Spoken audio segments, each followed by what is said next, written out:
एक घने जंगल के बीचों बीच एक सुंदर पेड़ था जो हरे भरे पत्तों से लदा रहता था। इस पेड़ पर एक जोड़ी चिड़ा और चिड़िया रहते थे। चिड़ा का नाम मोहन और चिड़िया का नाम राधा था। दोनों का घर इस पेड़ की सबसे ऊंची शाखा पर था, जहां से वे पूरे जंगल का नजारा देख सकते थे। मोहन और राधा की प्रेम कहानी बहुत पुरानी थी। वे बचपन से ही साथ थे और एक दूसरे के बिना रहने की कल्पना भी नहीं कर सकते थे। उनकी दुनिया बस उसी पेड़ और उसके आसपास के इलाके में सिमटी हुई थी, जहां वे खुशी खुशी अपने दिन बिताते थे।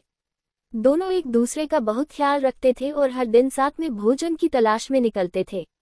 एक दिन जंगल में एक बड़ा तूफान आया। तेज हवा, बारिश और बिजली की गर्जना से पूरा जंगल थरथराने लगा। मोहन और राधा ने अपने छोटे से घोंसले को बचाने की पूरी कोशिश की, लेकिन तूफान की ताकत बहुत ज्यादा थी। उनके पेड़ की एक शाखा टूट गई और उनका घोंसला नीचे गिर गया। मोहन और राधा के लिए यह बहुत बड़ा झटका था। वे अपने प्यारे घर को खो बैठे थे। तूफान के बाद मोहन और राधा ने टूटे दिल के साथ फिर से नए घोंसले की तलाश शुरू की। वे जंगल के हर कोने में गए, लेकिन उन्हें कोई ऐसी जगह नहीं मिली जो उनके पुराने घर जैसी हो। अंत में उन्हें एक सूखा पेड़ मिला जो अब तक बचा हुआ था। उन्होंने वहां पर नया घोंसला बनाने का फैसला किया, लेकिन इस बार उनका घोंसला पहले जैसा नहीं था।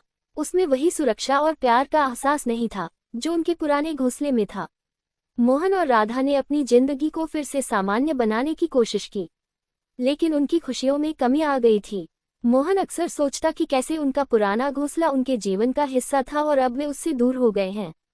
राधा भी अपने पुराने दिनों को याद कर अक्सर उदास हो जाती थी, लेकिन दोनों ने एक दूसरे को ढांढस बंधाया और साथ में मजबूती से खड़े रहे। कुछ महीनों बाद राधा ने अंडे दिए। यह उनके जीवन में फिर से खुशी की किरण थी। मोहन और राधा ने मिलकर उन अंडों क्यू की देखभाल की। वे दिन रात अपने बच्चों की सुरक्षा के लिए चिंतित रहते थे। आखिरकार एक दिन अंडों से छोटे छोटे चूजे बाहर निकले। मोहन और राधा की खुशी का ठिकाना नहीं था। उन्होंने अपने बच्चों को बड़े प्यार से पाला पोसा, लेकिन एक दिन जब मोहन भोजन की तलाश में बाहर गया हुआ था, एक शिकारी उस सूखे पेड़ के पास आया। उसने पेड़ पर निशाना साधा और तीर चलाया।